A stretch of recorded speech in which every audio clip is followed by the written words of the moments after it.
ఒక పెంకుటింటి అరుగుపై కూర్చుని తీపి బూందీ తింటున్నాడో పిల్లాడు. పొట్లంలో ఉన్నవి తినేసి ఖాళీ పొట్లం ఉండ చుట్టి విసిరేశాడు.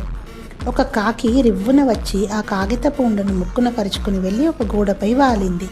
కాళ్లతో పొట్లాన్ని నొక్కిపట్టి ముక్కుతో విప్పింది. ఆశగా చూసింది. 2 మిఠాయి పలుకులు మిగిలిన్నాయి. ఆనందంతో తింటున్న కాకి కళ్ళు పెద్దవయ్యాయి. అదే కాగితంలో బూరె తింటున్న కాకి చిత్రం ఒకటి చక్కగా గీసి ఉంది. కాకి ఆశగా బొమ్మకాకి నోట్లో బూరెను లాగింది. అది రాలేదు.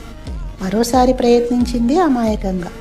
దాని వాడి ముక్కు తగిలి కాకి చిత్రం కన్ను దగ్గర చిరిగింది. ఇది నిజమైన బూరె కాదని తెలుసుకున్న కాకి నిరాశగా పొట్లం వదిలి ఎగిరిపోయింది. ఇదంతా ఆ గోడ పక్కన చెట్టు మీదున్న ఓ కాకి చూసింది. కాకి తెలివి తక్కువతనానికి నవ్వుకుంది. ఇంతలో వచ్చి వాలిన మరో కాకి ఆ నవ్వుకి కారణం అడిగింది కుతూహలంగా. మొదట కాకి వెర్రిబాగులతనాన్ని వివరించింది. రెండో కాకి ఉత్తుత్తి బూరె కోసం కాకి పార్లు తలుచుకుని మళ్ళీ నవ్వింది. మూడో కాకి ఈ విషయం ఇంకో కాకికి చెప్పింది. అయినా కాకి నోట్లో బూరెని లాక్కోవడం తప్పు కదా అంటూ ముగించింది. తన వర్ణనలో ఇది నిజం కాకి కాదు, కాగితంలో కాకి చిత్రం అనే ముక్క చేర్చనే లేదు. ఈ కాకి తన గూటికి చేరినప్పుడు తోటి కాకులతో ఈ సంఘటనను పంచుకుంది. తోటికాకి నోట్లో బూరెముక కోసం దాని కళ్ళు పొడిచిందట కూడాను అంటూ మరో మాట చేర్చింది. ఈ కాకులు ఎగిరి పక్క చెట్లకు వెళ్ళినప్పుడు కనబడిన కాకులతో ఈ విషయమే చెప్పుకున్నాయి. వాటిలో ఓ కాకి అయితే కాకి కన్ను పొడిస్తే పాపం రక్తం కారిందట కూడాను అంటూ అత్యుత్సాహం ప్రదర్శించింది. మరో కాకి ఇంకా కొంచెం ముందుకెళ్ళి ఆ గోడపై రక్తపు చారికలు చూశాను అంటూ వాపోయింది.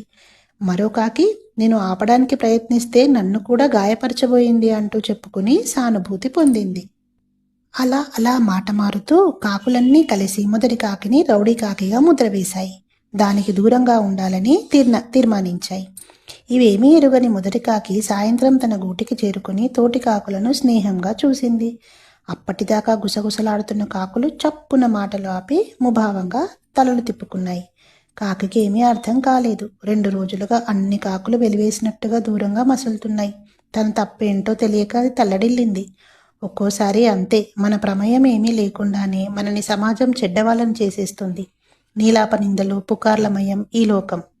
మన మనసు మన తప్పు లేదని నిజాయితీగా జవాబు ఇస్తే బాధపడక్కర్లేదు. సంతోషంగా కాలం గడపగలిగే మిత్రుడిని ఒక్కరిని ఎంచుకో చాలు. అలాంటి 100 మంది నీకేలా అంటూ ఓదార్చింది కొమ్మ మీది కోయిల. లోకులు కాకులు అన్న సూక్తి ఊరికేనే వచ్చిందా మరి?